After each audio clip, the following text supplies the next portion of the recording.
Back off, man. I'm a scientist. Well, I'm sure folks recognize that line. We're not finally talking about the man, the myth, the legend that is Bill Murray and his new movie, The Friend.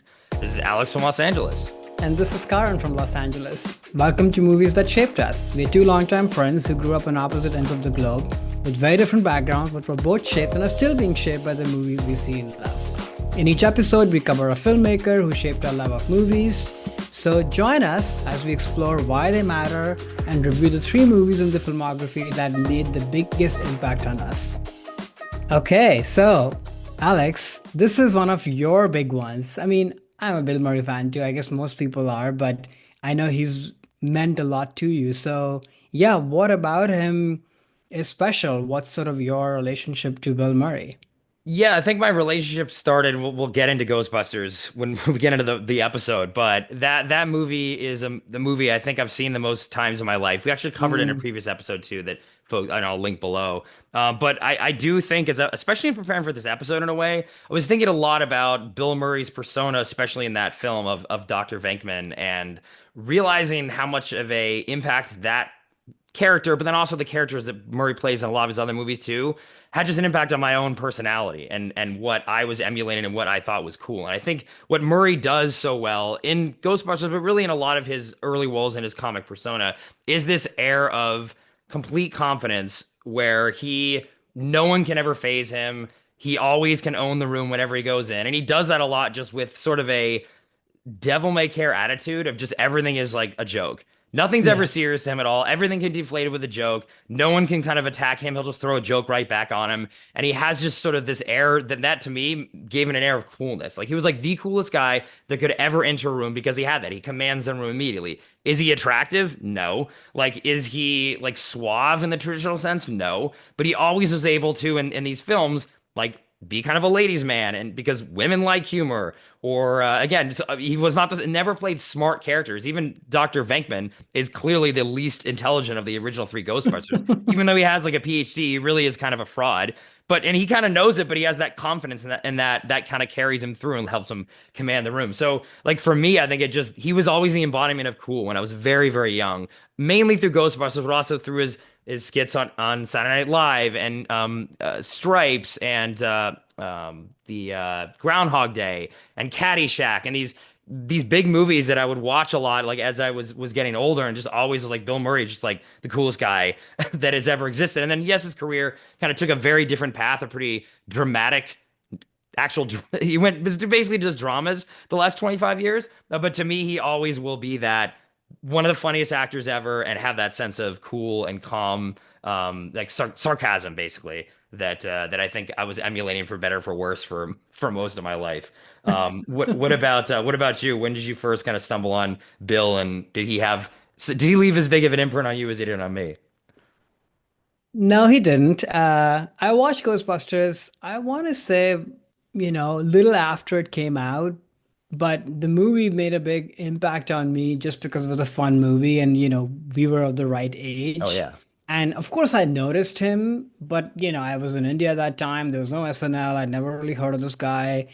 But the main show of the movie is all the stuff that's happening with the ghost, right? And the set pieces and what have you. So, I don't really remember him per se, other than the fact that he does has this very different energy to him, right? Like the other two guys are serious, in varying degrees, versus he's this sort of confident, nonchalant person. And even though they're all at equal footing, you kind of end up following him more Hmm. so. So I remember that part. And then I just sort of forgot about him, to be very honest. And then much later in life, by the time I came to Bill Murray, he was sort of in this kind of meme status, right? Like, oh, it's Bill Murray, it's cool, or you can't, get track of him. He has no email, no cell phone, Right. and all the roles that he's playing in these movies, like how much of that is the role or the character versus who he am, kind of elusive but cool, but even in his dramatic phase, like I feel like his persona as a person has always preceded him, regardless of whatever character he might be playing. So I sort of came to him at that moment and I was like, okay, This is kind of interesting. I sort of get the hype, but I also don't because I didn't grow up with him. And why is everybody so gaga and mad about him? And then, as I started to go back in time and also started to watch some of his more mature, dramatic movies, I started to understand that there's like a singular quality to him of, like you said, coolness, somebody who's very confident. But then as he's aged and as his career has progressed, he's also kind of taken this persona of somebody who's deep and still very confident. But earlier, I guess the confidence was not backed by depth. It was more of kind of arrogant, I don't really care. Hmm. And, to varying degrees again, even being a bit of a dirtbag Oh yeah. often, Yeah. versus as he's grown older, there's like more maturity to him. And like I said, depth, doesn't mean this person, the character, and I guess even Bill Murray in his own life is squeaky clean. Like there's some sharpness to him, and you sort of love him, despite that. That's sort of what I started to feel for him. So, yeah, very interesting guy, very interesting character, and what an amazing career. How many people have a career of this order? And I think he's internationally famous for all the things you said, not being a leading man type, not being attractive, has never really been in a classical sort of like Hollywood leading man kind of movie, and yet has amassed this incredible career and has worked with some of the best people out there. Yeah, yeah, I think you're talking about his like prickly personality. That was something too was interesting. It's really like with preparing for this episode and thinking back, even on the characters that I loved that he played as a kid. Going back to Peter Venkman or his character from Groundhog Day, two movies that we'll cover in more depth in a bit. But he's a jerk. Yeah. He is. He's like the only redeeming thing in these characters that he can do is he's funny. So you kind of forgive. He has that funny charm. So you sort of forgive the fact that these characters don't treat people very well at all. They're completely self-centered. He's not Yeah. anyone that, you really should be holding up as, oh, this is the kind of guy that you should be emulating because he's not nice to people at all, but No. he still wins whatever he needs to in the movie because he plays the hero. But there is this thing where like you kind of don't care because he does have this charm to him. So you could have let him get away with being a bit of a jerk because I think he is in real life. He's not like a person, notoriously hard to deal with on sets. He got into an actual physical altercation with his friend and director of Groundhog Day, Harold Ramis, is also in Ghostbusters, where then didn't talk for basically right until Harold Ramis was passing away. They finally mended fences because he's such a not a great, not a very friendly guy, Bill Murray. But I think that comes across in the roles that he takes, and maybe over the years as he's become just basically a dramatic actor now. I think really the shift post Rushmore is taking these characters with a lot of depth, a lot of pain, a lot of sadness, Hmm. and stripping away the humor. Maybe the reason why he was putting up this wall of being so dry and sarcastic was because he was hiding some kind of like loneliness or pain. And then at some point in his career and maybe in his own life, he's like, you know what? Forget about like putting up the effort to try to put on any kind of shield. I'm just going to be the sad, lonely guy. And he does it very well in a lot of movies. Like I'm not Yeah. knocking his performances in the more serious roles, but it's just very interesting to see how he never really came back to those types of characters that he would be playing in the 80s and 90s or on SNL, like this larger than life kind of Right. really funny guy that was completely vanished pretty quickly Yeah. after Rushmore. Just very interesting that he did that and he's able to still then have a career for 25 years after that, which I don't think is just coasting on the laurels of Ghostbusters and No. Groundhog Day. Like he's put in amazing performances since then, and like you said, he has achieved this, yeah, like meme like kind of cult status, like a Nick Cage or Jeff Goldblum type of Hmm. persona, which is deserved, but is also interesting at the same time. You wonder like what is it? But it could just be that effortless coolness that he gives off. You just can't help, no matter how badly he treats people. And even there's his character in real life. You're like, look, this guy is undeniably cool. Like I don't know, like he just is, and that's why he's maybe memed now. I'm not sure. I guess so, yeah. I mean, to me, that is not cool, so I don't see him that way. That said, it's interesting and it's definitely very appealing in the sense that it draws you in, and even in the nothingness of what he's doing, there's like a power in that, right? He pulls you Hmm. in to see, oh, what's going on with you, even as he's gotten older. Hmm. So speaking of that, the movie that we're covering today is The Friend, which he's in. So do you want to switch to that and maybe share your thoughts on Bill in the movie, but also the movie at large? Sure. Yeah. So the movie is called The Friend. It just came out a couple weeks ago, so it's relatively new. The film was directed by Scott McKee and David Siegel, and the IMDb plot summary is: when a solitary writer adopts and bonds with a Great Dane that belonged to a late friend, she begins to come to terms with her past and her own creative inner life. So the movie, obviously starring Bill Murray and also Naomi Watts. So I'll start just with my thoughts on Bill in the movie, and I guess spoilers, but he's not in the movie a Yeah. lot. No. It is very much the story of his dog, which is this Great Dane, and then Naomi Watts and how they're both dealing with the grief of his passing.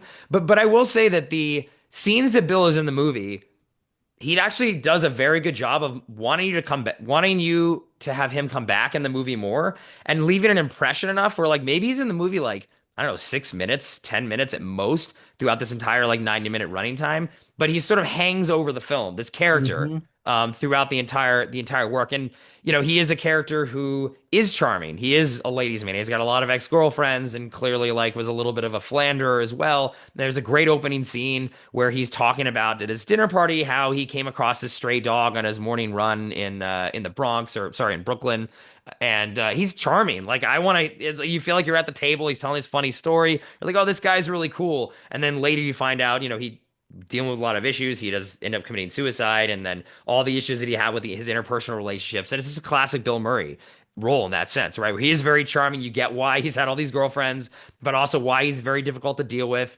And then there's I think the standout scene for me with him is there's a scene later in the film where Naomi Watts kind of imagining a confrontation where she's sort of letting it all hang out and kind of yelling at him as if he were still alive, and he's I Right. guess a ghost or just a version of himself where they can have this debate about kind of getting over a lot of their issues. And I thought that scene he just did a very good job and just reminding me that he can do really dramatic parts very well, and you do feel for this character, even though he's not really a good guy. And I think that's again the Bill Murray, the Bill Murrayness of all of that. But yeah, those are my like first. And yeah, we'll get more into the film in a bit. But Right. yeah, how did you think Bill's limited amount of screen time in the movie? What did you think of it?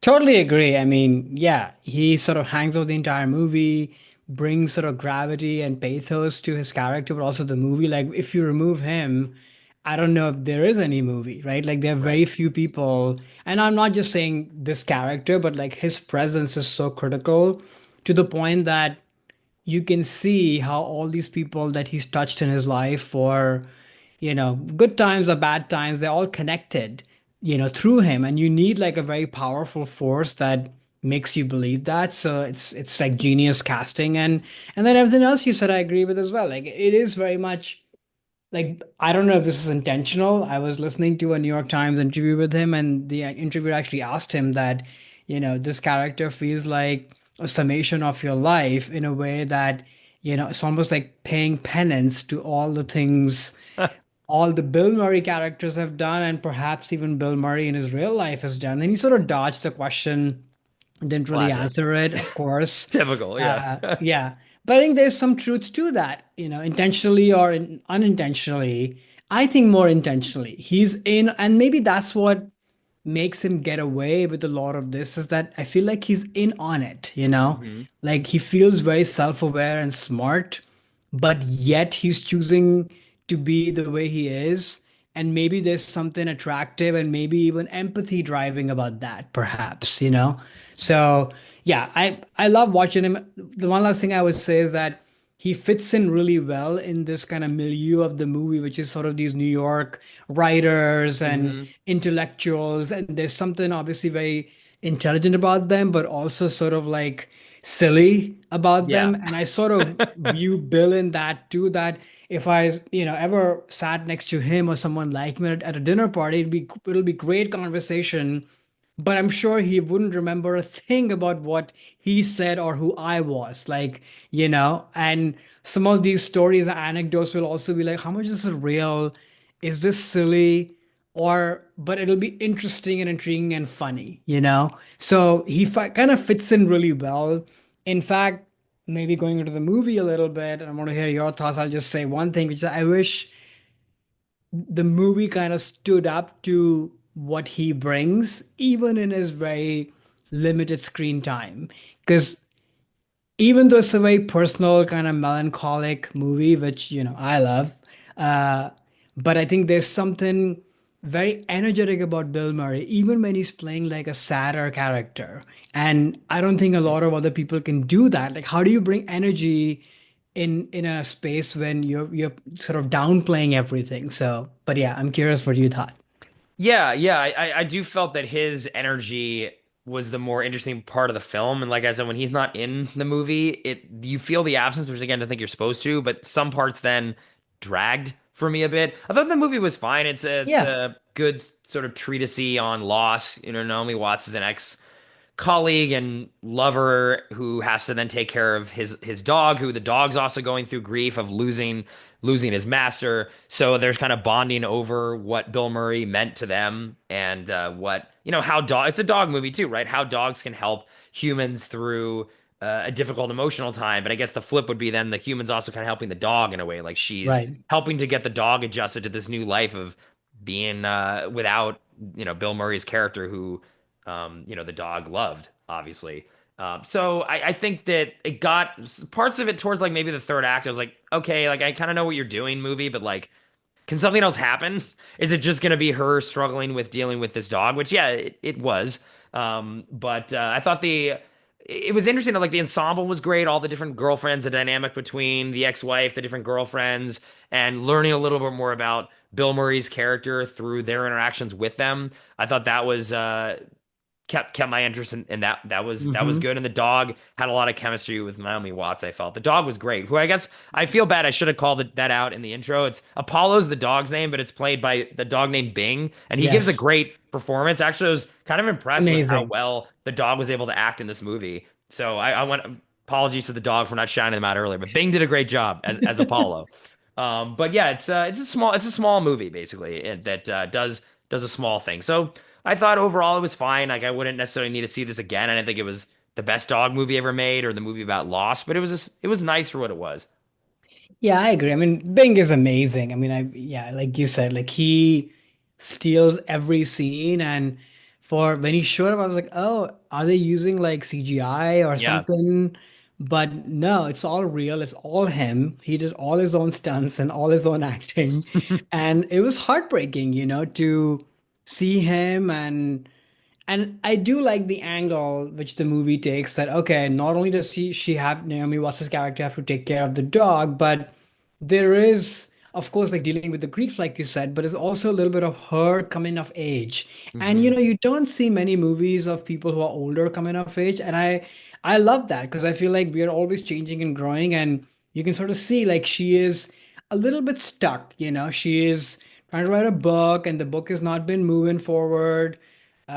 She's had this amazing friendship and relationship with Bill Right. Murray, but it sort of left her maybe a little bit hanging. She's single. There's sort of, I mean, and I love that the movie doesn't make a big deal about that. Oh, this is like a single older woman, so the people are trying to set her up, or Right. like that's like, deficiency or something is wrong with you. It doesn't do that, which I love, but it is her finding something more in her life. And that's not necessarily being with the guy. It's more like just wake up, in your life. And I think this dog and just this whole kind of journey of, can I even keep my apartment if I have this dog, and my whole life will be upended, if this dog moves in with me, etc. I love that storyline. It's just that there's something pacing wise about the Hmm. movie that, like you were saying earlier, kind of drags. I have my own biases as well. I'm not a Naomi Watts fan in general. Mm. Like I always feel like she almost gets there but doesn't fully get there.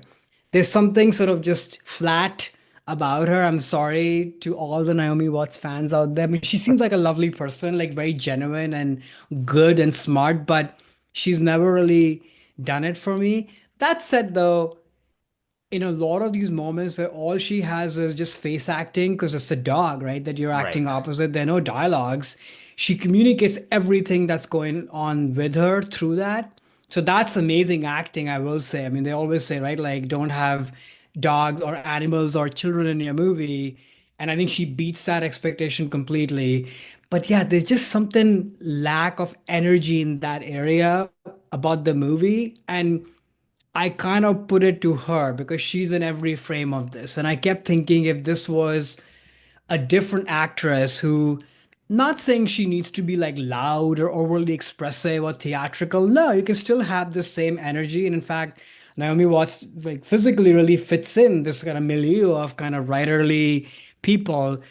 But if somebody else who just had like a little bit of more, I don't know, sparkle to her, or perhaps the movie's arc showed that, oh, this person is going from here to here in terms of finding themselves or getting excited about life a little bit.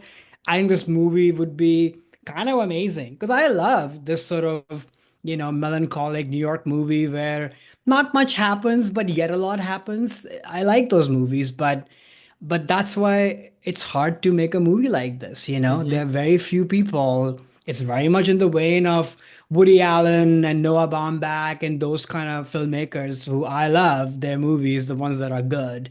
It's not easy to do that. But I still enjoyed it, and Bing is amazing. Yeah, I am a fan of Naomi Watson. I sort of chalk it up less to her, though you do make a good point that if maybe the actress was a little more engaging, it would have been a little more interesting. It just to me that, like you said, the arc though of like what did she really learn at the end of this? And I know they were trying to use the fact she's writing this book that is a collection of stories about Bill Murray's character Right. as a way to kind of, I guess, process her grief. But to me, that didn't really land in the end with anything to me that was like, oh, okay, well now she's a changed woman and she's past this grief and she now has this new direction in her life. It just sort of seemed like, okay, well she published the book and the dog is still around and she's still with the dog and just kind of life goes on. It's like, okay, then would, couldn't that just have been like a 40-minute movie then? Like, what was the point of the extra kind of act if really nothing happens that changes her? But yeah, maybe if some other actress could have found something in that, but yeah, or just follow Bing more, put more Bing on the screen, and I would have. I might have been a little more engaged. Though I did not appreciate the fake out, the death fake out at the end. Oh, that was not needed. Though I looked it up in the book, because this is based on a book, Right. that is how the book ends. Oh, She wow. finds the dog passed away. And then there's this whole thing about what that dog, the death of the dog, and it sort of did, I guess, put a pin on her story. And so, something does happen. The dog, she finds the dog is passed, and it's like this Oh. big moment on her too. And then I don't know, this is just the I Wikipedia wonder summary I'm why they reading. changed that. Maybe Well, you can't kill a dog, and I believe you cannot kill a dog in a movie. And if I you know that do, would make it, it yeah, just worse. I just a whole different type of movie. And I think the movie Right. got too afraid, but maybe to your point, they should have just, if you're gonna make this book and adapt the story and the story involves this, you got to go with it, or else maybe that was the lacking thing we were feeling at the end. Maybe you're right. I Or don't know. maybe hiding something else. Or again, I'm of the believer not much needs to happen. I don't, because, in real life, people don't go through massive changes. When a big event happens, it takes a lifetime to kind of land on the other side, and some never do. Mhm. So, and for a realistic movie like this, it's okay, that no big thing happens at the end. But then what you need is a very compelling performance at the center of it that hooks you in. And in this case, Bing does that, the other one doesn't. Or maybe Bill needed one more scene. Though I think they used him in the proper I enough. agree. Like I was a little bit until that the sort of a ghost scene I referenced earlier. I just felt like, well, there's not enough Bill Murray in this movie really to give me a good sense of their dynamic. So that to me that scene really summed up a lot Yeah. of his power in the film and also just the film. I thought that was really compelling. But maybe do a second one of those. I don't know. Maybe I guess it would take away too much of the power of that one scene. But yeah, overall, I thought the movie was fine. And if you love dogs in movies, you got to check out Bing. He's going to You win the have to dog watch it. Oscar, I think, this year. I think he's definitely going to be at the top of the list. And if you're a Murray fan, I think you're going to get like what you would expect from this stage in Murray's career. I don't think he does anything new with this, but he does what he's been doing the last 25 years of playing a sad or, empty kind of character very well. Like I think he nails this for sure. Yeah, I agree. Okay, so now let's move on to the Bill Murray portion of the episode, the full Bill Murray portion, the full Murray. So this is the part of the episode where we each go over our top three. So this is we're starting with our first love. This will be the first love of Bill Murray for us. Then we'll go to our masterpiece, the performance that left the biggest impact on us in terms of Bill Murray's career. And then final, the wild card. This could be a movie of Bill Murray's that we feel is underrated, something that he tried that didn't work, or just an interesting performance we want to highlight because it left some unique impression on us in some fashion. So we're gonna jump into first loves, and I will start, even though we have the same first love, and that first love is a movie we already talked about a little bit, and we actually have had a whole episode about this Ghostbusters. We had talked about Ghostbusters before in another episode on movies of feeling of comfort, so I'll post a link of that below. But yeah, let's get into Ghostbusters now. So this movie's from 1984, directed by Ivan Reitman, co-written by Dan Aykroyd and Hale Ramis. IMDb plot summary for people who've never heard of this movie before. Three parapsychologists forced out of their university funding set up shop as a unique ghost removal service in New York City, attracting frightened yet skeptical customers. So obviously Bill Murray's in this movie, along with Dan Aykroyd, Hale Ramis, Sigourney Weaver, and Rick Moranis. So a lot of folks in this. So I'll start just with my getting a little bit more into my feelings on Bill Murray in this movie. So, like I said in the outset, the intro, I mean, this movie is the movie I think I've seen the most times in my life, more than any other film. And the Peter Venkman character is a big reason for that. I mean, it's an ensemble, but I love Venkman. I think why Venkman works so well in this movie and Bill Murray's performance in it works so well in this movie is he's a lot like the Han Solo of the film, where in Star Wars, Han Solo kind of makes fun of the Force and the world, and is kind of an audience surrogate in that sense. Like calls out that this is all kind of silly, and Venkman has serves the same purpose in this script. He doesn't take all this stuff serious. Like ghosts, like okay, like if I can make some money off of this, or maybe date Sigourney Weaver, or just have fun and be some cool guy, great. Like I'm gonna go along with this, but you can tell he doesn't really fully kind of believe in what's going on. Unlike Dan Aykroyd and Hale Ramis, who are one's a scientist, the other one is like the cult guy, and they both Hmm. believe in all this stuff. Like they conviction. But you need, especially in a comedy, which this is, that character who kind of pokes fun at the premise a little bit. The movie can't take itself too seriously. And Bill Murray is incredible at that, with again this deadpan, sarcastic humor. The opening scene is just sets up the character in Bill Murray's persona so well, where he is giving a psychology test to a guy and a girl, and basically lying to the girl and pretending that she is psychic because he's going to try to get with her, and basically shocking this other guy. Even when he gets it right, at one point, he still wants to shock him because he's a very good con man and just sort of like kind of a sleaze and kind of a jerk, but he's funny in the way that he does it. And so as an audience member, you're like, oh, this guy's cool. Of course, he'd shock this like nerdy guy and then try to get with the girl, even though he's sort of using his job as a way to as a con. Like, hey, that's fine. He's cool that he's doing it. So like for me, it's that sarcasm that he has throughout this entire movie in the driveway, and yeah, he gets the girl in the end, which is cool too. And he is the coolest of the Ghostbusters, I think. And yeah, there's a lot more we'll get into about this film, but I want to make sure that you have some time to jump in here too, before I go off too much on my Ghostbusters love. But yeah, Bill Murray in this movie, what was your main impression of him as your first love? Yeah, definitely that, kind of a guy who's a con and doesn't really care much. But I think on this viewing, I haven't watched as many times as you have, and I was watching it after a little bit. It's true, all those things are true. He doesn't care and he's a bit of a jerk.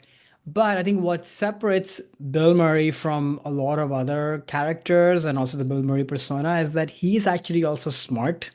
Because I think a lot of people like that can just be idiots or just like buffoons. They're just not Hmm. good at the job. But when the job as is presented to him, he does rise up to the occasion. And I think that's critical because I think otherwise this whole trope, at least for me, will get very annoying because I'm like, Absolutely. okay, you're just annoying now. What's cool about you?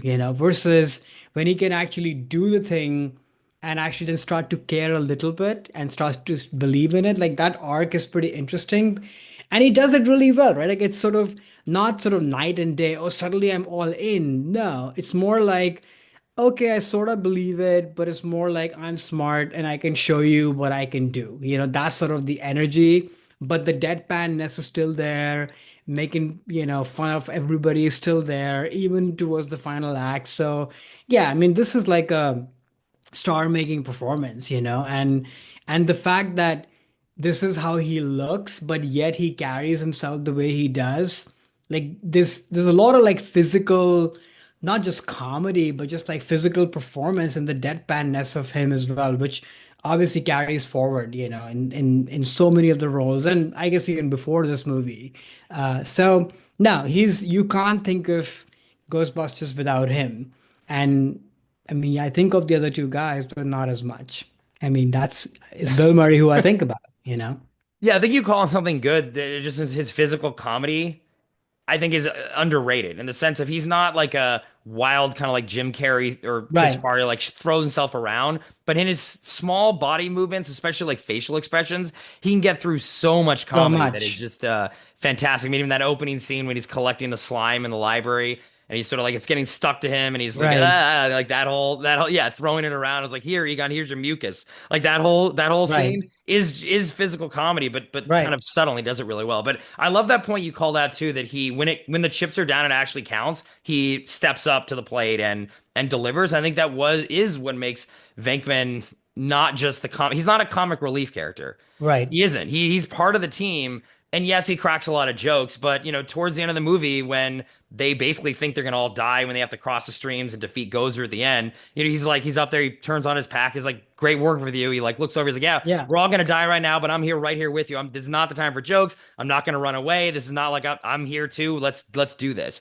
And Right. that I think is a very unique part of this version, like you said, of this type of character, like that he can pull off, and you believe it. Like you Yeah. believe this guy, even though he's looks like he doesn't care and cracks jokes all the time. Really deep down, like yeah, he's gonna show up and he's gonna maybe die too with the rest of the Ghostbusters when they cross the streams at the end. I think that's critical and what makes Venkman so endearing as additional. It's not just like the joke character, which could have turned into one. I mean, the role Totally. was originally written for Belushi actually, but Oh, when he wow. passed away, John Belushi before it was, and then it kind of got rewritten into Murray. But I think Murray just would have done, or did do, I think, a better job than what Belushi could have done with something like this, because Murray has more of a sweetness to him than I think Belushi had. Mm. But yeah, I think Murray's makes his film, even though there's a lot of other elements in this movie too, but he's an important part of it. And yeah, on the film, like why don't you start then with your thoughts on the film overall I before I get mean, it, get into my thoughts. I guess one last thing about Murray, which Yes. is kind of obvious, is that just the timing, right? Like, it's just so great. It's so precise. And we should have probably mentioned that even up front. Like, that's one of his signature traits in comedies as well as dramas, is that even though he may not be doing much, but the timing to come back in whatever way is just so on point. And Hmm. just the precision of, if you make this character just a little bit more smug, he becomes annoying. If you make this character a little bit more jokey, he becomes silly and dumb. So it's just so precise, in terms of walking this sort of really fine line. So I just want to call that out. But yeah, That's a on the good point. movie, I mean, what can one say? Like, this movie still holds up. Every time I think I know what the movie is, and then I start watching it, it sort of feels like this is the first time I'm watching the movie because it just feels so fresh. And I think even though special effects and such obviously don't hold up because movie's an old movie, but what does hold up is the chemistry between the guys, just the plotting of the movie, the way it's done, the pacing. It's an adventure movie. Hmm. You're along for the ride, but yet it feels pretty realistic. Um, and then, I would not spoil another movie that we will be covering in our next episode, which also has a lot of like backstory jargon speak, and this movie has that too. Gozer Oh, and right. blah blah blah, all of that. But the movie doesn't bog you down with all of that. It feels very light on its feet. It's not like people are spending 15 minutes talking about the mythology of all this. Then another person explains it to you in normal tongue. There's one scene actually where Bill Murray himself says that, okay, imagine I have nothing to do with metallurgy, whatever. Yeah. Just Yeah. tell me how it is a great audience surrogate kind Yeah. of moment. But Yeah. otherwise, like, it's all explained very simply. The writing is just so tight and the movie just moves, and you need that in a movie like this.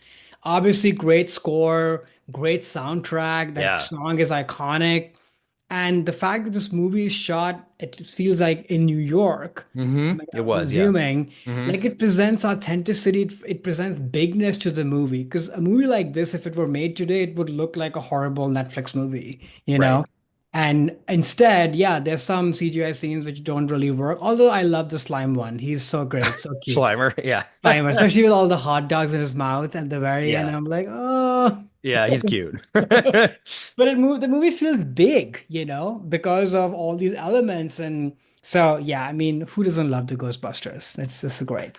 Yeah, I mean, I think it is a perfect movie. There's several of those that have been made where everything is literally nothing went wrong. Every aspect of this whole thing is completely no perfect. And I think the biggest thing that I always give this movie props for, especially as I get older and watching it, because I've seen this movie since, I was a tiny kid, is that you mentioned Bill Murray walking that fine line between like being able to be serious and believable, but also being funny. This movie is doing the same thing, where Exactly.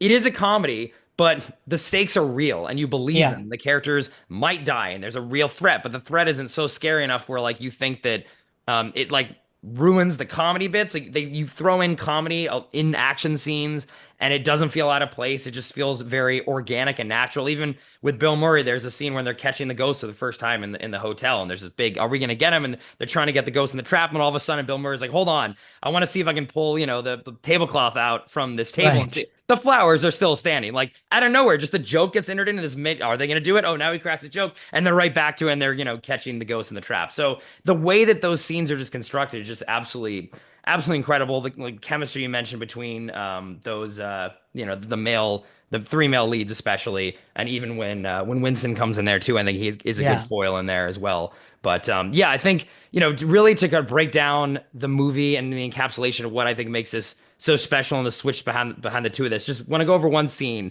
just to, if you'll indulge me, towards the end of the film when the Ghostbusters are going off to attack Gozer, and they're in the mayor's office, and the mayor's like, okay, like what do you need me to do? Let's do it. I believe in oh you yeah, now. Let's go. Which is something that I love about this movie too, where the whole movie the Ghostbusters are being made fun of by everyone. They're jokes. They're not doing this. They're not successful. And now finally at the end of the movie, everyone turns to them.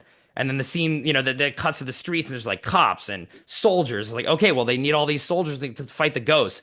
No, they don't. They need him to get the Ghostbusters there because the Ghostbusters is the one that are going to do it. And there's this awesome song that's not the theme song. They're saving that. right, This great saving the day song. The Ghostbusters going. It's like this big. Everyone's cheering, and you see all like there's like the rabbis and the priests, and everyone's freaking right. out. Which means, oh no, if the religious people don't know what's going on, the Ghostbusters do. And the car pulls up, and then of course you got Bill Murray going out there cracking jokes immediately, working the crowd. Saying, oh, we're so cool. We're the Ghostbusters, and you can tell like the other Ghostbusters, they're just there to do business, but Murray is doing his comedy bits. And then they're ready to go in, and then all of a sudden, Gozer attacks, and the street opens up, and they fall in, and you think they might be defeated. So it's immediately saying, okay, you think these are heroes are going to do it, but no, actually, they might not. This force might be too big for them. You're sort of like cutting them down immediately, and Hmm. your audience and everyone's wondering, oh no, the Ghostbusters dead.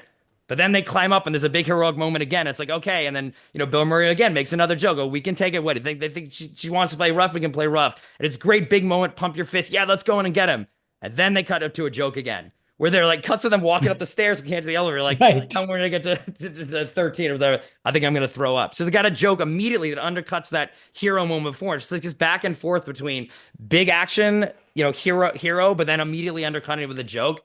I just that scene to me is one of my favorite scenes in any movie, but also just is the encapsulation of why this movie works and why it's so special. I mean, I don't really think very few movies, even Ghostbusters 2, which I also love, doesn't pull it off to the same level as this. And you have the Men in Blacks, which try to do the same thing, and that's a good movie too. I enjoy it, Hmm. but really nothing can touch what this movie did. I think it really invented this action comedy genre, and no one's been able to get near it, since then. And the crazy thing on this watch too, I was like, the movie's not even that long. It's like No, an hour and 45 minutes. it just flies by, but And it so much flies by. happens. It's Yeah. so much happens, and you don't need 2 hours and 20 minutes. You don't need, No. this time. Now the movies are so bloated Pacing, nowadays. again, it's Like like boom, boom. great pacing. But that was great. I mean, yeah, eh, you did a great job talking through that. That was amazing. I can do every scene, but we have to move on to our next movie. But actually, something else I will notice on this watch is the note. One final note on this: this movie does end with kind of a curtain call credit where they're all coming out. There's the Ghostbusters Oh theme, yeah. and then showing like Bill Murray's name next to Bill Murray's waving at the crowd and stuff. And I was thinking like, is this why I love curtain call credit movies? Like I'm no, Could be. it could be. Like I watched this movie so much as a kid, I expect a movie to end like this. Every movie should have an ending like this, and maybe this is the origin, at least for me, of loving this style of movie ending. Now it's Perfect. fun to see them, you know. One other thing I want to say about the movie is that there's also like a earnestness to this, right? Which Hmm. is so endearing and you that's why you also buy all the tone transitions that you were talking about. Because if this movie was sort of too smug or winking at you or, incorporating sort of current kind of topical jokes, which I think what they've tried to do in the newer Oh yeah. movies that they made, I just cannot A, stand that period, but B, in Hmm. a movie like this, I don't know. There's something very earnest about these guys and what they're trying to do, which I love that. Even though Bill Murray is cynical and doesn't care, even he has a dose of kind of earnestness to him, you know?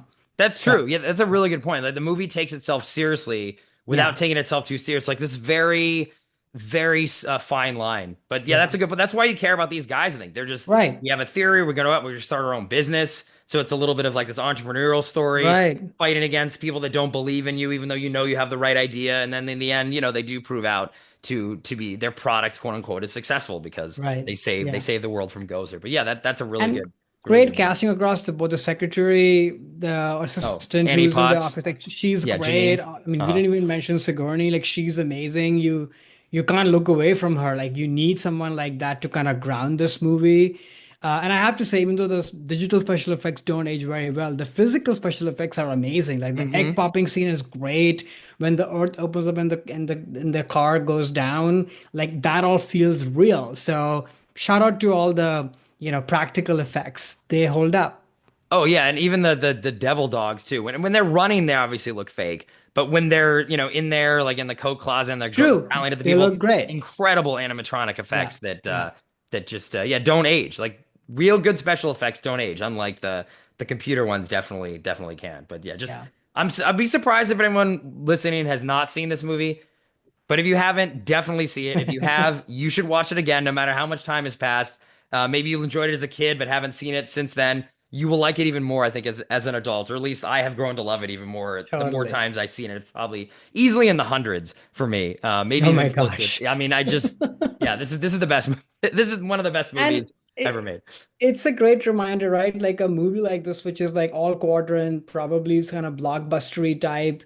It can be made like this, Hmm. that's sort of sincere, but also intelligent, but fun, with great performances, all working together. The movie doesn't speak down to you as if you are Right. dumb as an audience, right? It kind of, yeah, so it can be done. So I also want to say they don't make him like this because guess what? We are in the month of the Minecraft movie, which would be, not that I've seen that I movie, haven't but either. Yeah. yeah, not that I'm going to, but that's sort of where we've come, right? Yeah. It's from that to this. So yeah. Yeah. Yeah. All Well, this right. is this is still here, even though we might not have be able to make it anymore. At least this movie exists, and you go back and watch it, Anytime. so it still exists. Uh, Okay. So it's my turn, I guess, to yes, move to our first love. So, oh, actually, we already talked about first loves. I'm sorry, to our masterpiece. yes. So, like Alex mentioned, this is basically a category where we feel that this filmmaker kind of really nailed it, made the most impact on us. So, for that, no surprise, I'm going to go with Groundhog Day from 1993, starring Bill Murray, of course, Andy McDowell, Chris Elliott, directed by Harold Ramis again. Quick logline: a narcissistic, self centered weatherman finds himself in a time loop on Groundhog Day. So I had avoided this movie for a very long time until I want to say 10 years ago or so, only because I was like, the gimmick of it had become such a meme, Mm. which is, of course, kudos to the movie. But I was like, this just sounds silly. And, Bill Murray will be up to Bill Murray shenanigans. So, whatever. I never watched it and I just said this is going to be silly until I did, and I instantly sort of felt like this is one of those Stone Cold classics. And I've since watched it many times. And I think what's special about Bill in this movie and why I think it's his masterpiece is that it captures the entire persona of what we've been saying. The character starts as this kind of confident but a bit of a jerk or quite of a jerk to Yeah. everybody around him, doesn't really care about anything, is very pompous. And then you see that whole persona as well as his own kind of character ethos kind of get broken down. And it's part of the plot of the movie, which is why it's just so genius because you see that ultimately you see Bill Murray kind of find himself. And what I love about the movie, which we'll talk about, is, and I guess in Bill's performance, is that even though he becomes somebody who starts to care and has depth to him, what have you, it's not like an overnight switch that, oh, suddenly now we are like the best person on the planet. No, he still has the prickliness and the sharp edges Right. of the character before, aka Bill Murray, but you see this much more rounded version of him because he has to go on this just journey. So, and I can't imagine anybody else pulling this off. First of all, he's in every frame of the movie, living basically the same moments as we know over and over again. So you need to have somebody who's A, super watchable, A, B, very charismatic, but C, who can make each of these moments look different and new every single time. And you also have to be on the ride with him as his own character is evolving and not hate him too much for being an arrogant asshole in the beginning. Pardon me for that swear word. Uh, or not sort of, poo-poo him because he's become soft or schmaltzy. And he pulls off all of it. So to me, like this is kind of a masterclass in comedic acting, dramatic acting, and like we've been saying, like sort of, balancing that tone and walking that fine line, not just in every scene, but over and over again, which is kind of incredible. I don't know who else could do this. So yeah, that's why this is my masterpiece. But before we talk about the movie a little bit more, what are your thoughts on Bill in this movie? Yeah, I think this is a I can't imagine, like you said, anyone else playing this Yeah, part. I think this is what this movie does really well with his persona. You know, we mentioned that he has this sarcasm and wit and the sense, and that he uses that to just always be in control, basically. right, No one can ever tell him what no one can ever tell him what to do. He's always the in charge. But in this movie, he actually isn't.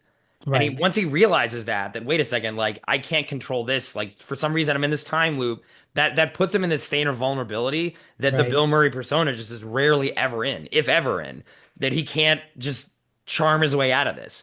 And it's actually almost the opposite. Like he has to break himself down, remove a lot of the cynicism that he has. You know, in the beginning, the first couple of days that he goes through, once he realizes, okay, well, maybe I can repeat the day. What does that mean? Oh, I can try to pick up women with this. I can rob a bank. I'm right, just gonna kill myself. I'm gonna kill other people. Like I'm gonna steal the groundhog. Like all this sort of nihilistic, destructive stuff because he feels like, oh, this doesn't really matter anyway. But then when he learns towards the end of the movie that actually that's it's you need to be doing the opposite. Work on yourself, become a better person. Take the piano lessons. Not don't try to trick your way into a relationship with Annie McDowell and actually get her to fall in love with you and not just learn everything about her and just spout it back. That he becomes just a better person. And I think yeah, that is just such a beautiful story and good life lesson, but just very interesting for the Bill Murray persona to have to go through that because he can't use his normal tricks. And when he right. gets rid of them very fast. And I think there's even, websites and theories on how many days he actually did, on hundreds or thousands. There's some theory on how many he actually did. So like you said, it's not an immediate turnaround. It takes a long No, time, which is true. It does take work to work on yourself. It's not something you can just change overnight, but everyone can make themselves better. They just have to believe they can be better and put the work in. And that's what Bill Murray shows in this movie through his persona. But I think, it also helps that he is a lovable jerk because if you cast right. somebody else in this, and he is in the beginning just treats people like so poorly that you wouldn't really care about him. But you need that Bill Murray charm, even though he's being mean to, Andy McDowell in the beginning and just strangers and the people at the B&B. You're like, oh, it's Bill Murray. Like, okay, like he's still kind of cool, even though he's a jerk. And that's why this movie is just perfect for him. Like, it is just synonymous, I think, with his persona. Yeah, it really is. And the movie to kind of get into that, like it's Hmm. just such a sharp screenplay and just the way it's mounted that once again, like we were saying, like this could get very gimmicky and you might get tired of it, but you don't. You see different angles of the journey that he's going through. But Hmm. and like we were saying, like the transition is not immediate, but it's also not like the transition is like a full 180, you know? Right, It's right, still right. very much him at the very end, and you're with him on this ride. And then through that, like you were saying, life lessons are imparted. Like I feel like everybody can see a version of themselves in at various points of Bill Murray's arc, right? Like Hmm. you might be all the way there, you might be nihilistic, you might be cynical, you might be trying to game the system or, learn a bunch of tricks just so you can impress people or get the girl, or Hmm. you are all the way, on the other side to a degree. So it's just so smart, just the way the screenplay is written. But then I think what's important to be said is that the world that this is set in, like I didn't grow up in this country, but to me, this is such a representation of kind of smaller town America and what it feels like. And it's peppered in with all these characters, who are sweet but can be annoying, or they need something from you, or are on their own journey, and all of that feels so believable. Because I think, to me, that's again a screenplay genius. Because if you already have this farce at play, if you didn't Hmm. situate this in like a realistic enough place, it just wouldn't work because you wouldn't buy it, right? The stakes would be zero. Right. But in this case, all these people feel real. Particularly, I think Andy McDowell's character is incredibly written, which again, in a movie like this, you would think that the female lead is sort of just, a joke or not really well written.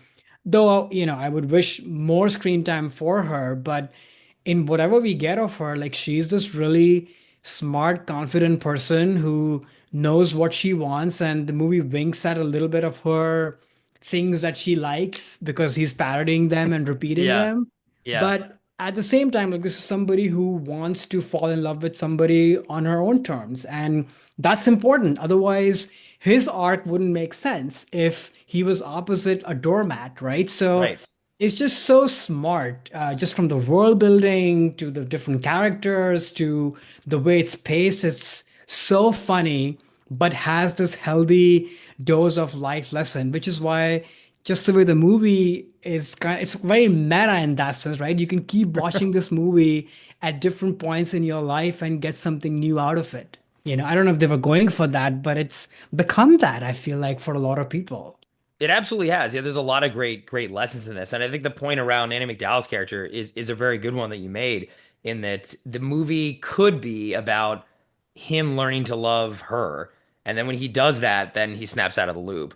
But Right, it's actually her character that needs to change and needs to fall in love with him in a genuine way. So she right, isn't just an empty character who's just a prize to be won, to quote Jasmine from Aladdin. She's not. Like, she needs to fall in love with him, so then he needs to be lovable to her. So it's her falling in love with him is what snaps the loop and ends the movie. And I think that makes her a very well-rounded and important and interesting character, and not just like something that a job that he has to accomplish, or a task that he has to, okay, make him fall in love. Check. It's like, no, like, right. and he tries that in the beginning, it doesn't work, which I think is so fascinating. And the other thing I love about this movie too is this sort of sense that, and I love that scene in the diner when he's trying to prove that, oh, I know, he goes out to every person and says, this person's, this, Right. she's about to propose. And it really just reminds you that everyone has their own story. Like, no one, you're the main character in your own life, but that doesn't mean that everybody around you are just side characters. Everyone's Right. their own main character. Everyone has their own thing going on. And in this town, in the beginning of the movie, these are just extras.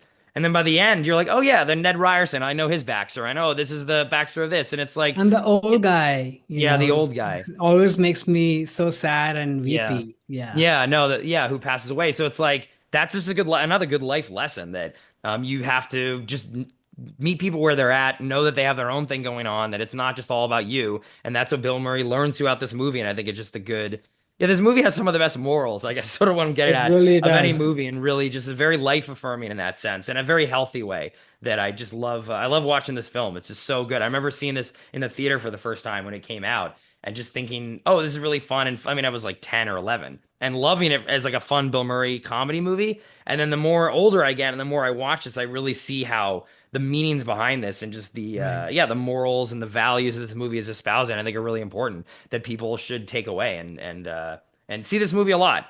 Yeah. As you get older, like you said, you come to this movie in a different place, different phases of your life. And I think it's just important a movie to return to and see again. Kind of like Bill Murray repeating it. I think this is a movie people should watch several times in their lives because it's a gift that keeps on giving in that way and can help you I through certain totally situations. agree. And just like little moments, like you were saying about different people and the fact that they have their own journeys. But from Bill's Murray's character's point of view, when he reacts and acts kindly and in a different way to those people, and the reaction you get from them, like when he wants to, take Andy McDowell's and the other guys, camera guys, like inputs in how to frame the shoot, whatever, Hmm. because we've seen so many versions up to this at that point that their opinions don't matter, and suddenly now he's leaning in and sort of being kind to them, and how they respond is just so moving, right? And it's another life lesson that the way we choose to react and act is entirely on us. Hmm. We can choose to take the higher road and just be kind, and that actually has the power for somebody else to react in a different way back to you. So again, without underlining any of this stuff, it's just, in plain sight for you to take it, or you can just enjoy a Bill Murray comedy movie, with the groundhog running around. And that's fine too. Yeah, the groundhog is very cute. I guess we should have looked up who Very played cute. who the groundhog, but the groundhogs. I always like shouting out the animals. I'm not sure what the groundhog's name was, but he or the multiple of them, I don't know if they needed multiple because of union rules or whatever, did a great job. Very cute little groundhog. I love the scene when he kidnaps a groundhog and to drive him off the mountain to kill both of them. I think Oh, that's always so funny. I enjoy the groundhog in this. all right. With that, what is your masterpiece for Bill Murray? So my masterpiece is the film Rushmore from 1998. This is a movie directed by Wes Anderson, co-written by Wes Anderson and Owen Wilson, starring Jason Schwartzman, Bill Murray, Olivia Williams. The IMDb plot summary: a teenager at Rushmore Academy falls for a much older teacher and befriends a middle-aged industrialist. Later, he finds out that his love interest and his friend are having an affair, which prompts him to begin a vendetta. So for me, the reason why this is Bill Murray's masterpiece performance to me, and maybe this is just that this is the first serious role that I saw him in. And I saw this when the movie first came out in '98, and back then I was used to the Bill Murray and Groundhog Day and Ghostbusters and What About Bob and all the Scrooge, like all these pure comedic performances. Though obviously there's more going on as we've talked about. It's not just all pure comedy. There's some Right. serious bits in it too. But this was the first time I saw him as a pure dramatic role where he's playing a sad character who is unhappy, who doesn't really have that same sense of confidence anymore. The confidence has been taken away because he's just not fulfilled in his life. And I felt that that was very hard for me as an audience member to initially like believe that he could do this because it's not at all what I associate with Bill Murray, like a sad character who has a wife that is kind of flirting with other men and he hates his kids. He doesn't get anything from his work. This is not anything that I would expect out of Bill Murray, but I remember being just so surprised and blown away when I saw this back in '98 that he was able to pull this off where it felt believable and also could still be funny sometimes. Like there are Hmm. several moments in this film, getting especially in the physical comedy. There's a scene where he's just on the phone talking to, I think, yeah, he's talking to Jason Schwartz's character, and he sees these kids playing like this little basketball, like a small like kiddie basketball hoop. And he just grabs the ball and like spikes it away and like dunks it on him, and like that's funny. I don't know where he just again being kind of a jerk, but there's like funny moments like that. But really, this movie is a lot about the pathos that his character is going through, and I think he just pulls that off in a way that was very surprising to me, and still is moving and really holds up. And him being able to take such a leap, I think, in his own career too, to be like, I'm gonna move away from these movies that I've been doing and start to branch out into more serious pictures. And that's all that he's really done since this. It's kind of played this role, but different shades of it, or open up to be Hmm. more sad and more lonely over the years. But the original performance of that still just touches me a lot. And it's just seeing someone who, again, I associated with being like the coolest guy who always gets everything to not have it all. And then how he deals with Mm. that was very impactful on me as a kid and still is when I watch this movie. This is one of my favorite movies of all time that was very important to me a lot growing up, which we can get in the movie in a bit. But yeah, that's why to me this is Bill Murray's masterpiece performance. And what about you? What are your thoughts on Murray in this film? Yeah, I mean, I was just thinking what you're saying. I can't imagine, especially as you watched him in that, older persona, to now see him like this, how like jarring and confusing that must be, but then to also see that, oh, he pulled it off, like how rewarding that must have felt. Because I watched this movie obviously way after when Bill Murray was in his kind of current era of sort of playing Hmm. more, sadder, more vulnerable characters. But there is something special about this movie, partly because of Wes, obviously, and Right. we should mention that I don't know if we get this later stage Bill Murray without Wes Anderson's collaboration with him. I think there's True. something about that collaboration of because they're also very deadpan, right? That's what Wes's style is. So he fits right in because he wrote Deadpan, the book on Deadpan, Bill Murray, right? So Exactly. he fits right in, but then you can sort of play with all these other emotions in that sort of frame, which is such a great fit. But there's something sad, but also very sweet about him. Like, I mean, the older grown-ups in this movie are sort of children in their own way, Hmm. while they're trying to kind of uh, be bemused, but also hoodwinked by this kid who's trying to play adult. So it's in the subtext of the movie, but I think it fits in very much with the Bill Murray character because you could argue that Bill Murray, leading up to this point, has been a bit of a kid, Because Hmm. to me, children behave like that, kind of Hmm. arrogant, know it all, trying to be cool, even though you're sort of not. To me, that's it's sort of childlike in a way. So this is almost like that childlike person is now grown up, and look what's happened. You're kind of Right. lonely. Hmm. There's no one around you, and your best friend is a school kid. So it's almost like a meta commentary on that same kind of character. But yes, this could be kind of a stat sack kind of role, but it's Bill Murray, right? So there's sparkle and there's that energy to him despite us meeting him in this phase of his life. And he kind of comes off as endearing. And you never pity on him. At least Hmm. I didn't. You're Right. kind of rooting for him. So yeah, it's a great transition point from the old Bill to the new Bill. Yeah, yeah, I think should be really credited to this too. I'm not exactly sure how they found each other or Hmm. how this collaboration came about, but you're totally right. I think that the especially the character arc that this character goes in the film that he plays, he kind of gets his mojo back in like the last third. And then it's like when the real Bill Murray, or not the real, the more traditional Bill Murray character starts coming into the movie towards the end, it is a lot more uplifting and rewarding as an audience member. So, oh, okay, now he's still in there. Max, who's Jason Schwartzman's character, does help kind of bring him back. It's a movie about friendship is really kind of the Right. key to this when he's completely alone at the end of the film and or the end of the second act, and Max kind of comes back to him and says, trying to welcomes him back and gives him the little punctuality pin and sort of says, I can help you and get you back in your feet and get you back with the girl and all this kind of stuff.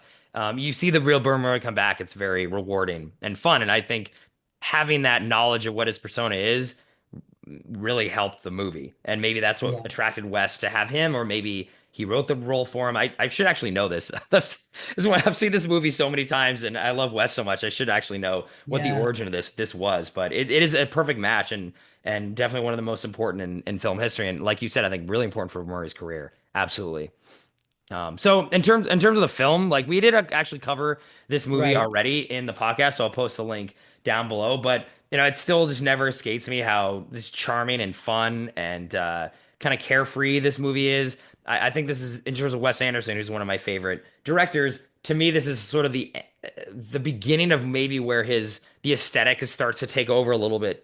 I don't want to say too much because I love his aesthetic, but the, the Right. the aesthetic isn't so much in the forefront. I mean, there's incredible camera angles and very intricate shots, and his mise en scène is still on fire in this movie, especially the final shot when it kind of slows down and they go into the dance where all the characters kind of enter in slow motion, but it's not as overly choreographed as a lot of his later works can become. Even though I love that too, but there's sort of an innocence to he's sort of figuring out his style, and it still feels like a normal quote unquote movie as well, just with some Wes Anderson touches as opposed to the Wes Anderson movie like branded Wes Anderson that we know and love today. Again, I still love all of his films, but there's this innocence to it that I still love in this movie.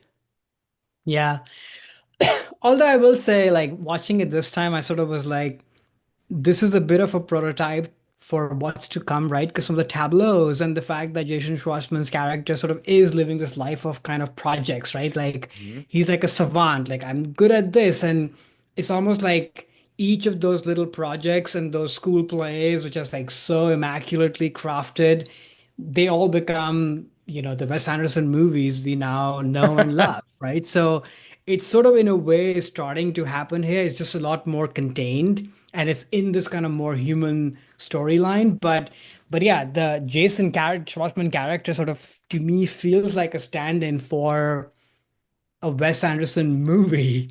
Kind of quirky, endearing, sweet, but also annoying, but also very creative.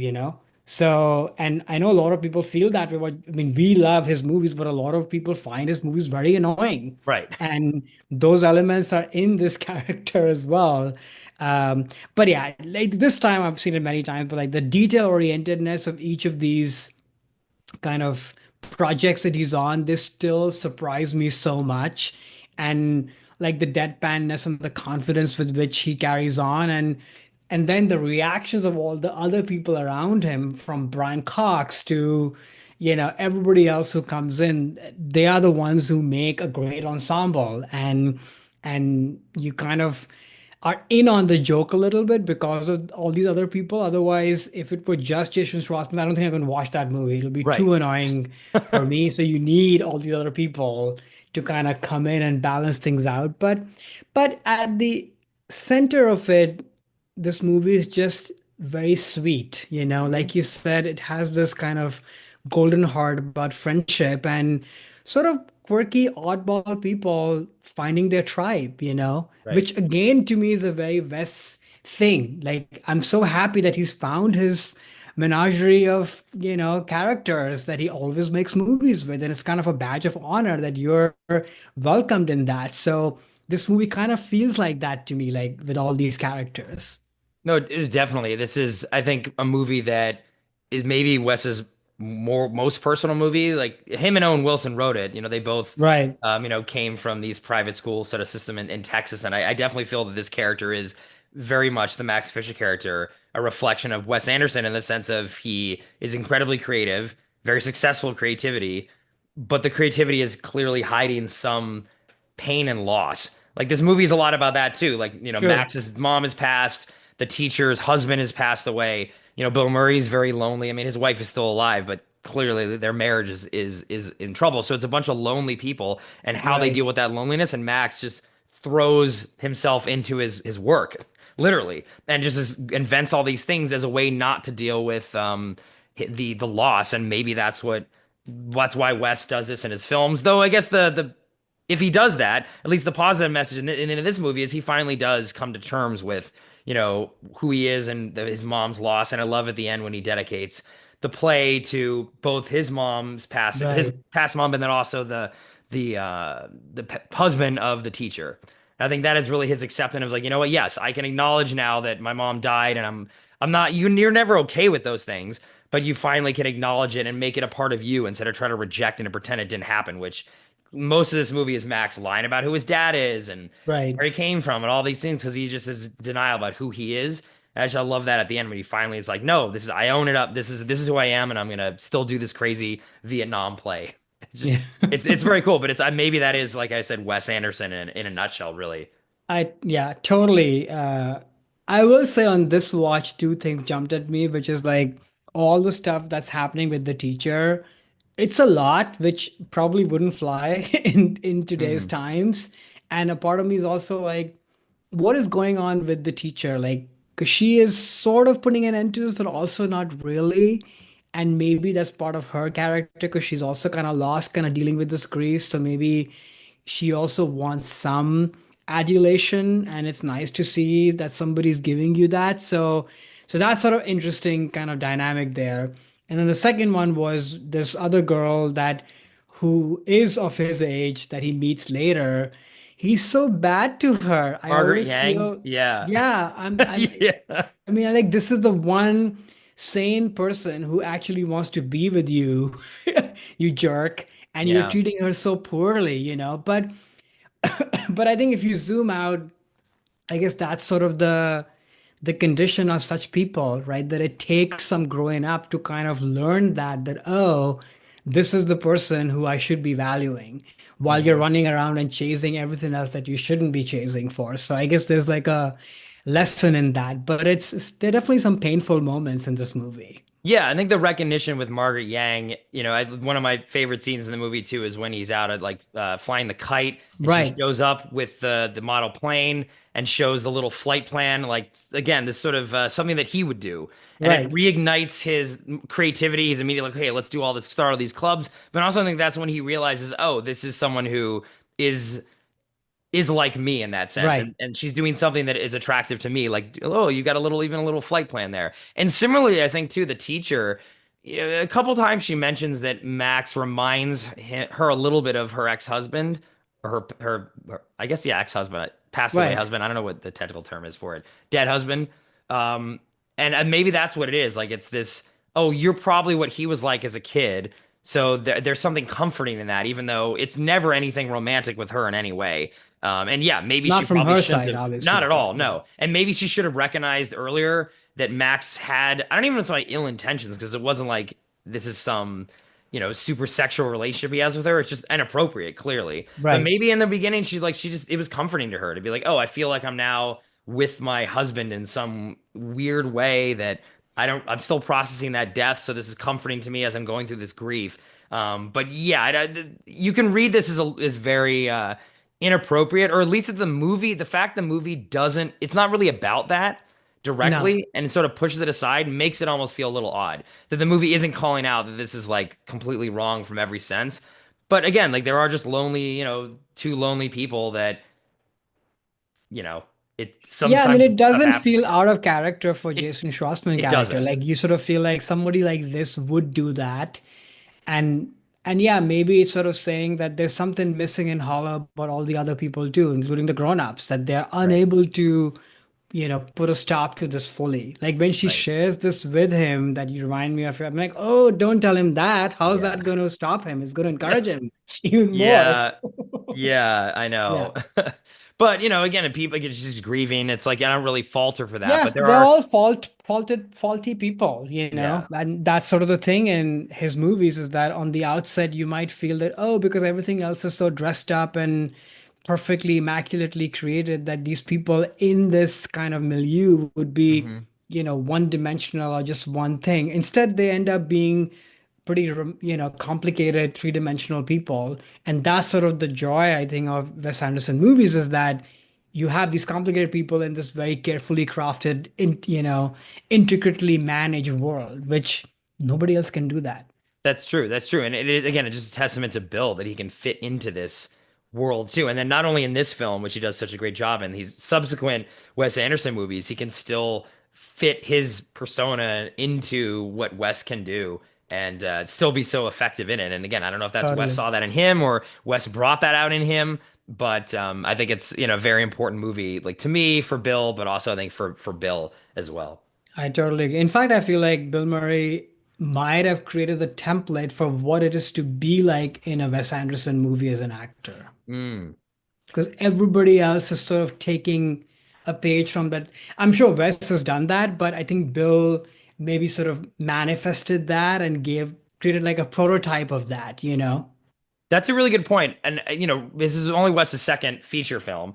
And yes, Bottle Rocket had James Caan in Right. it, who was a famous actor, but Bill Murray, like in the late 90s, still was a major force in Hollywood who headlined movies. I mean, he doesn't really do that so much even anymore. But back then, this was like a major start, a major get to for Wes to get in a film like this. I think then after that, obviously, it's like every actor wanted to work with him, afterwards. And I think Bill Murray proved, oh, you could be an A-lister and go and do this small indie film with this up and coming guy out of Texas and be okay. And he would give you Yeah. this great performance, which I still think, he should have been Oscar win for this, honestly. And I think that the fact that he wasn't kind of still pisses me off, but it wasn't even nominated, I don't believe, for even supporting actor for this one. But I think he should have been. It's a fantastic film. Yeah.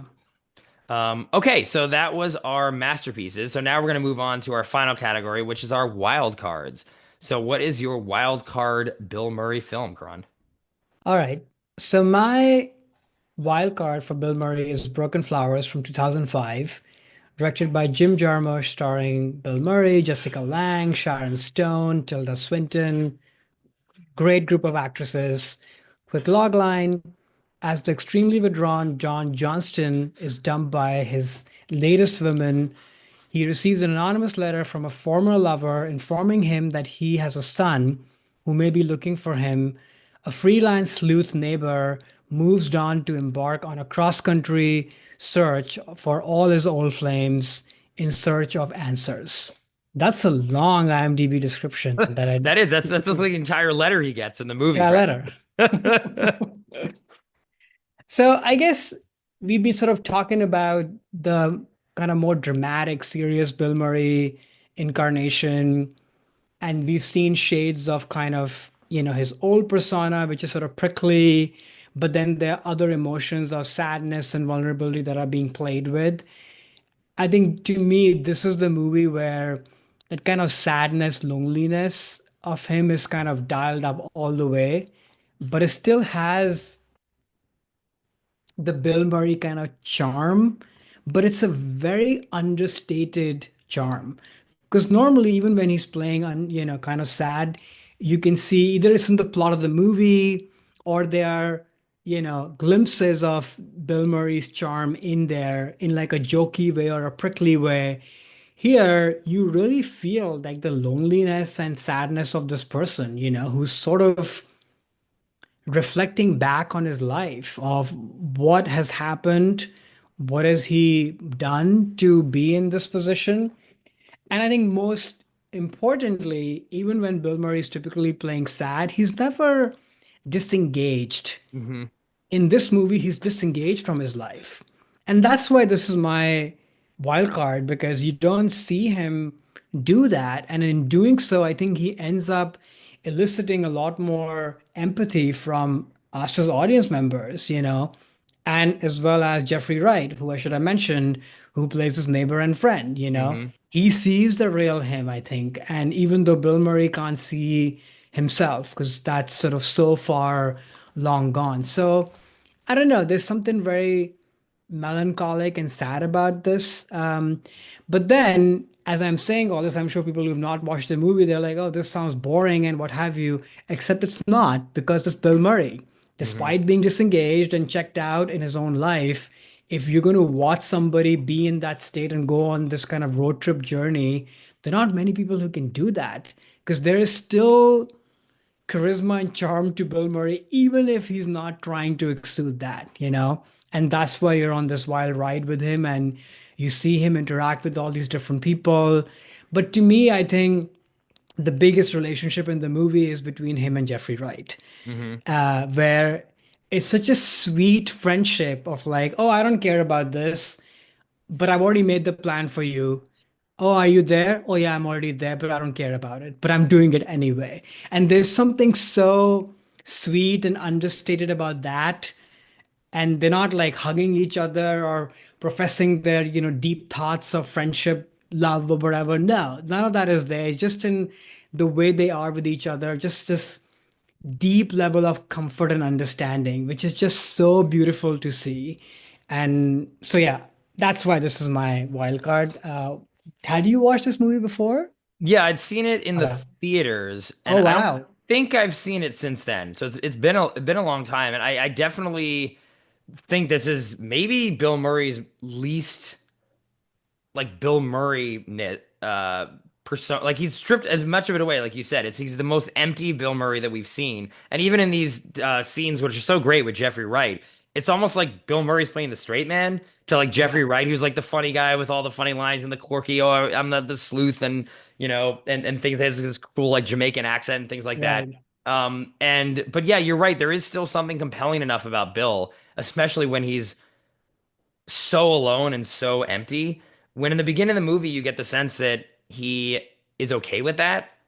Like he's, look, this is a life I chose. I don't mind being completely alone. He's left a trail of women behind him. Like in all of his movies, he seems to be a big ladies' man, like in this one. And he seems to be okay with that. And then it's just that realization, the more he gets on this journey, that he actually is not okay with that and that there's something missing and he doesn't really know what that is or how he's going to find it. But that's what drives him to go on this journey to find his potential son. And he's not using humor with this. There's no, sarcastic wit or any kind of wall that he's putting up at all. He's a completely empty guy, but there's enough there. Like you said, there's still some Bill Murray charm in terms of how he reacts to some of the weird people that he meets. some funny facial expressions and things like that, that you care about him and you're going on the journey with him and you're interested and you want to know, does he find his son? But more importantly, does he find whatever this thing that he's looking for? Even because he might not even Hmm. find it when he finds his son, because he's clearly empty and you know what a full Bill Murray looks like. Like at the end of Rushmore, he gets that. At the end, he is the Bill Murray we like back, or in Groundhog Day, obviously he's fully fulfilled at the end of that movie. And this one, you're just wanting to see that back. And I think it's a very daring performance by him in the sense of there's like no real humor in his character at all. Rushmore, there's some of it. And he's even some of those Wes Anderson movies that we were referencing earlier, the other ones that he was in after it, he's funny in Life Aquatic and Tenenbaums. There's Hmm. humor in there, but in this there is not with his character, and he still does such a great job. And I think his performance in this movie is one of his best too. And Lost in Translation gets talked about a lot as maybe, oh, the one that he should have won the Oscar for and maybe his best performance. And I think this one like might be better than that. Not that I I'm saying that my agree. favorite is still Rushmore, but this movie, I think actually, and his performance in this is, I think, harder and more difficult to pull off and more rewarding than what he does in Lost in Translation. I totally agree. And, for audiences, who might be like, oh, why don't you have Lost in Translation? Like, for sure, obviously, we've been thinking about it, and I almost put that, but I just couldn't have not have Broken Flowers, just given how different and what a deep performance it is from him. And I have to give, now talking about the Yeah. movie, I have to give credit to Jim Jarmusch, who, Hmm. in any other director's hands, this movie would be a totally different movie. It would be amped up. Each of these interactions with all these women that he meets would be amped up. They would be, we would be spoon-fed as audience members. Oh, he's changing, he's learning something. Maybe he's paying a price, or there's penance in his eyes of looking back, whatever. Except the movie just lets you be. And that's exactly what he's being. He's just being, which Hmm. you could argue is probably the highest form of acting, right? That you're just being and you're reacting to whatever is being thrown at you. It almost feels like it's like a no performance. Like there's Right. no acting at all. It just feels like he's just there. But again, it's credit to him, but also credit to Jim Jarmusch. Like it's just so perfectly pitched. There's a lot of kind of quieter moments where all is that's happening is driving.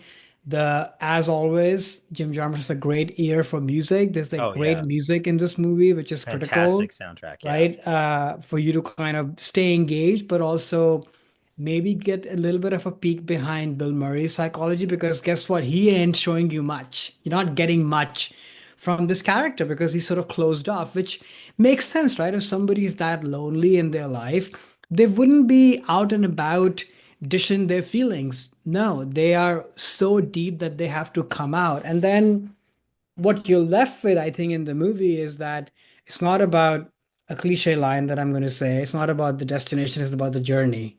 It's Right. literally about the journey. Right. Like we don't know if the sun even exists. We don't even know if that was real. We have no clue. Neither does he.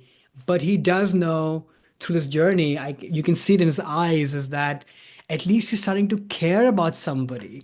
And the way we know that is that when he runs with the run of his life to after this kid that he meets, that he thinks he's his son.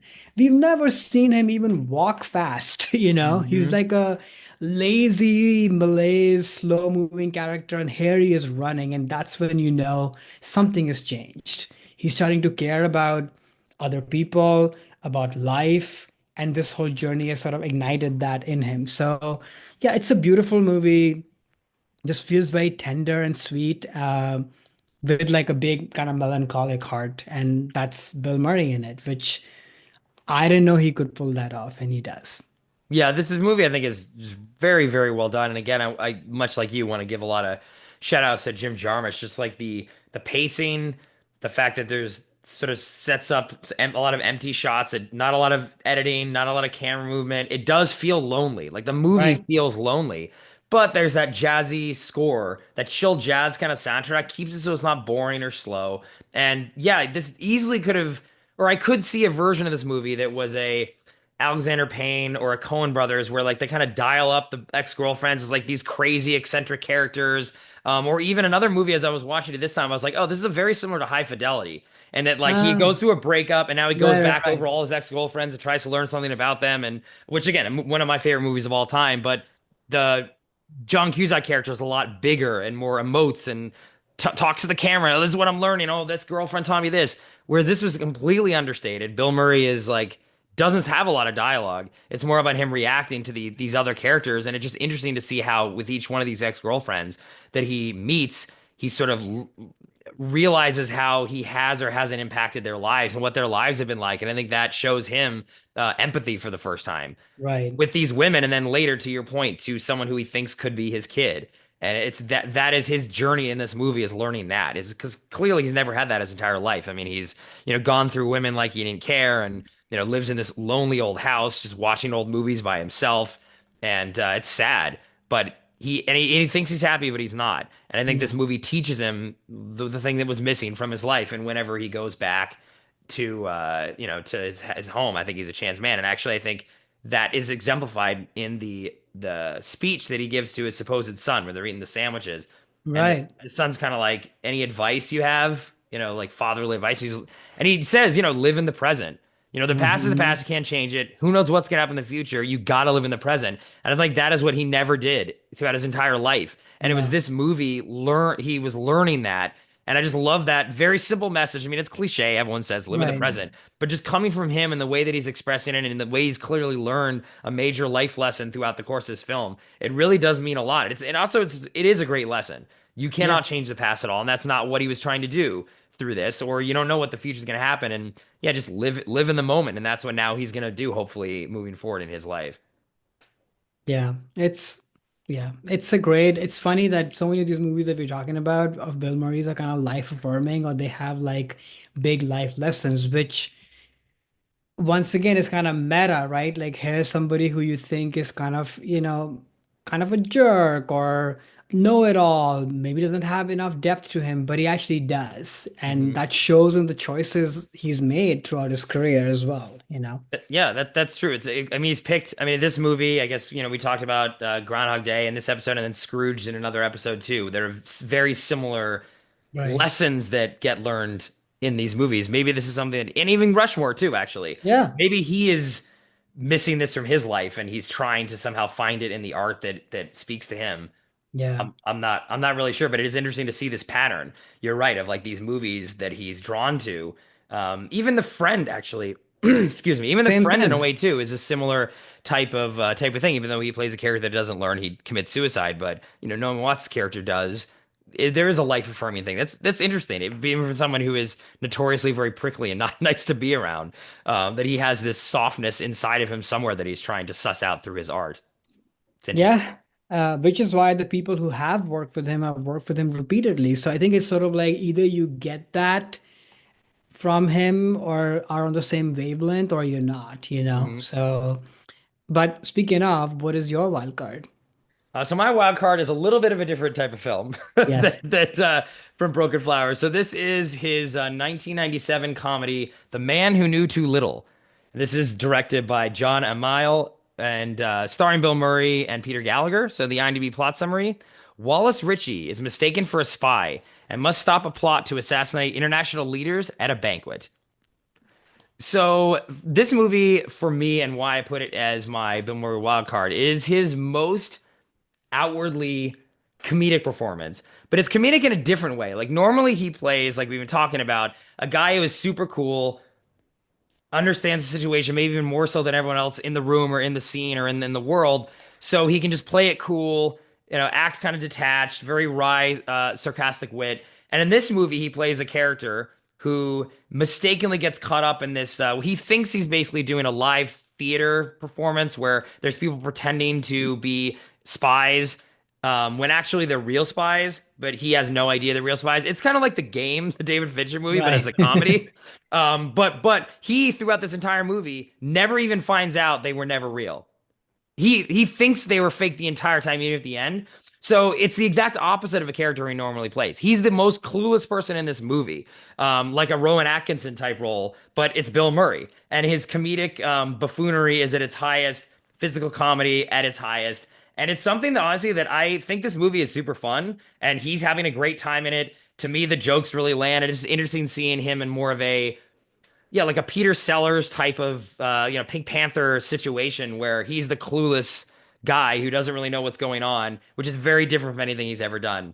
So I'll get more into the film, but that's why for me this is his wild card. An interesting enough, I think this might be one of the last movies he made before Rushmore, just to see like where Oh, this was the Bill Murray's career, where it was at before he did that major pivot. Like these are the kind of movies he was making, which this movie is a notorious bomb, and it was very maligned at the time and hated. I saw this in the theater and ended up like I thought it was really fun, and I've seen it maybe like three times since it came out, and I still find it fun. So I'm curious to see what you think of Bill and then the film itself. Had you seen this before? yeah, I had not even heard of this movie, and Oh, until not even heard of you, it. not even heard of it, never seen it, and yeah, I mean, what a great wild card pick. Because yeah, like you said, this is yeah, Bill Murray can be checked out, can be funny, but he's never clueless or kind of borderline idiot, silly or idiotic or buffoonish in his own movie, and here he is. I enjoyed the movie, and we'll talk about that. I will say though, only because I only watched it the one time, to me, he feels miscast in the movie only because I guess because his persona now is just so well known, the old one and the new one both. Hmm.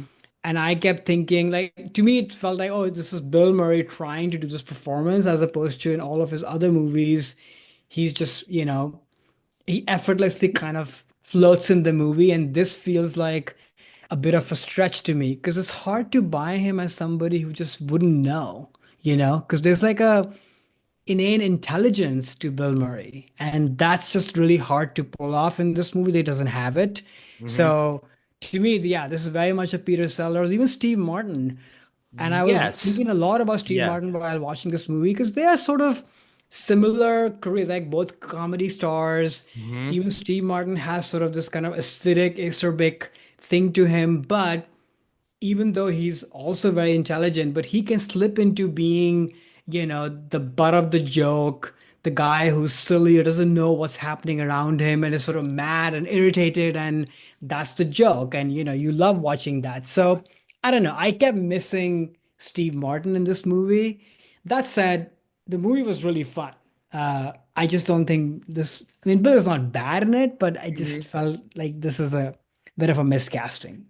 Yeah, I mean it's something he's never done, and for me, it worked at the time, and even now, like going back, I definitely it's knowing how where especially where his career went, it feels very odd that he would even take a swing like this at all. Yeah. But I don't know, there's something charming about Bill Murray, who is someone who normally doesn't need to act cool because he just is cool. Like Venkman kind of walking around, it's like, yeah, he just is cool immediately when he goes into the room. But in this role, he's playing someone who isn't cool, trying to be cool, and those scenes I really like. When he's like trying to, oh, put it on the glasses and be like, oh, I'm a spy now. Like, look at me, I'm trying to pretend to be cool.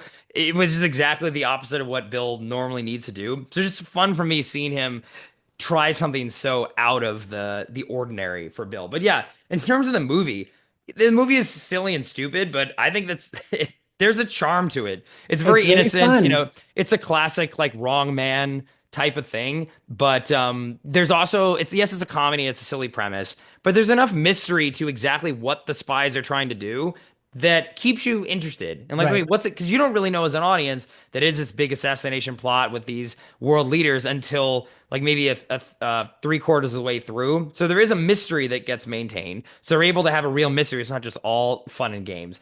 But yeah, the jokes, I think there's some great set pieces, especially with Alfred Molina, who is in it as Hmm. this like evil sort of He's assassin. great. And he just does a great job of playing kind of like the straight man against Bill Murray's dumb man. And the interrogation scene where they're trying to shoot him with the truth serum and talk to him is, I think, just a good, a great comedic scene that I like a lot.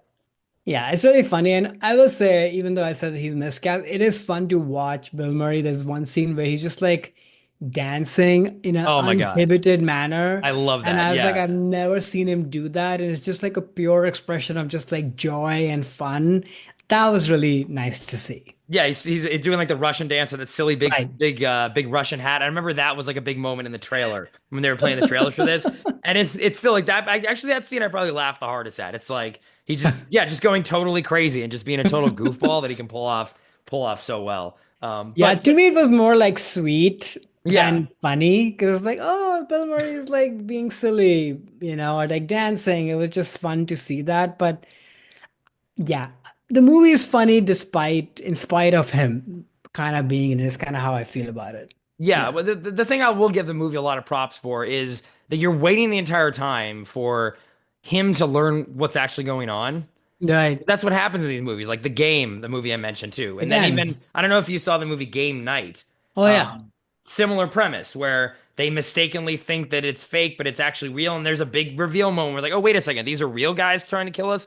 And then they have to deal with the plot. Whereas in this movie, he never finds out. And even at the very end, when they come to recruit him for like the CIA or something, he still thinks he's being recruited for some like acting troupe or whatever. And there's all these like funny jokes that he's doing at the end. So I think that's kind of unique just as a script that they decided, you know what, we're just gonna make this guy so dumb. He Right. never finds out that this is real. He thinks the whole time that it still was a game, and even at the end. So there's not that big sort of reveal scene, which even though you're kind of waiting for it, at the end of the movie when it never comes, we're like, you know what? Actually, I gotta give props to you, movie, for not doing the obvious thing and just leaving this guy completely still clueless. Because in a way, it kind of fits this character who is just so incredibly yeah, naive, I guess is the Right. best way to put it. Yeah, But I do love that actually, except that I nobody will buy Bill Murray to be that guy, and that's the problem. yeah, no, I hear you on that. It's like too much of a outside of what he normally does, and maybe that's why this movie failed so Right. badly, critically and commercially, and maybe pushed him to be like, you know what, I'm done. I'm done with comedies, and this is Right. his last kind of attempt at a pure comedy, and yeah, which I think is a little bit sad to be honest that he's not coming back to that. So actually, maybe that's a good transition point into what we'd like to see him do next. And maybe then I'll just start and say, I would like him to return to this, to be honest, and see if he can still do. I mean like The Man Who Knew Too Little, but Ah, a straight up just Bill Murray comedy. Just come back and try that again after putting that aside for now 25 plus years with the Rushmore move. I think he still has it in him. Maybe he just doesn't care, doesn't want to do it. That's probably why. But I would love to have the right material come in where he just kind of surrenders himself to say, you know what, yeah, like I'm just gonna do a classic kind of Bill Murray. Because even in the Ghostbusters, which again I didn't really like too much, the most recent Ghostbusters movies, and he's in both of them. mm, Very small in the second to last one, but more in the last one. It still didn't really feel like Venkman enough to me. He wasn't funny enough. So I really would mm. love to see him lean into something more pure comedic. That's what I'd like to see from him. What about I would you? agree too, except that we are living in a time where I don't know how that material gets written and who directs it. So but yeah, I would love to see him in that vein. And I'm sure he has it. And it'll be fun to see him as like an older person, Right. kind of do that shtick and see how that and because that I think that'll be fresh actually to see him do that the way he is now. And especially, the meme legend that he's been sort of carrying for the last 20 years of this kind of worldly, kind of elusive person that you can't really pin down to bring that back, but then layer on the comedy on top of it actually would be interesting, but also different from the Venkman days, Right. 'Cause he didn't have this preceding legacy behind him at that time. So, yeah, I don't know who could make such a thing. Maybe he should. Has he ever directed or written a movie? Um, I don't. There was a drama that he made right before Ghostbusters that kind of like got him into Ghostbusters. There was he might have co-written that. He didn't write it, but I think he co-wrote it some like war drama there because he wanted to be a dramatic leading man. Hmm. So I'm not sure if he could write something. Yeah, what the material would be, I don't know. And it actually would be interesting because well, I take back what I'm about to say, kind of, where he's never really stepped into that like Nick Cage or Jeff Goldblum, where he just plays his persona and sort of lives up to that. Other than he kind of does in Zombieland. I don't know if you've seen that film where he plays himself in that movie, where he is a little Oh bit yeah. playing with his own legend, the legend of Bill Murray a bit. But it'd be interesting to see him do something like, what Nick Cage does pretty often is like, oh, I'm just gonna basically play a version of like my persona and play around with that and be self-reflexive and meta and all these sort of things. Bill Murray's never gone in that direction, which I kind of Yeah. respect him for, but I I wonder if don't want there's that. something interesting that he could do with that. Not necessarily playing himself, but I think playing, like you said, like a character who is some, elusive but world-renowned, super cool guy. Again, I don't really know what that is, and I don't really have a lot of strong comedy voices right now, at least in film. But if someone could find the right thing and find, what does he have, like a phone number where you leave a voicemail and then maybe he calls you back? Maybe someone's got the right material and they can just leave a voicemail on Bill Murray's machine, and maybe we'll be covering another Bill Murray movie in 2 years where he's back in a comedy. That'll be good. Yeah. All right. Speaking of, who are we talking about next? So next we are talking about Ben Affleck. He has a new movie Ooh. coming out, The Accountant 2. So we'll be talking about that film and then also the our top threes for Ben Affleck, who is another very important person to me in my life. So I think we'll get a little personal in the next episode. It'll be a bit of a therapy session for me, but I think that'll be cool. It'll be fun, and we can talk about a lot of fun Affleck movies. Sounds good. Yeah, look forward to that.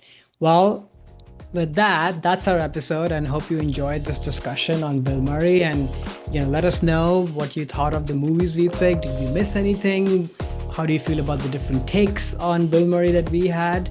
As always, we are available here on YouTube and all the leading podcasting platforms. So don't forget to subscribe if you haven't already, or please rate us or review us, because as you know, all of that really helps other listeners find us. So yeah, with that, that's our episode. That's right. We'll see you for Ben Affleck in 2 weeks. All right. See you next time. Stick around.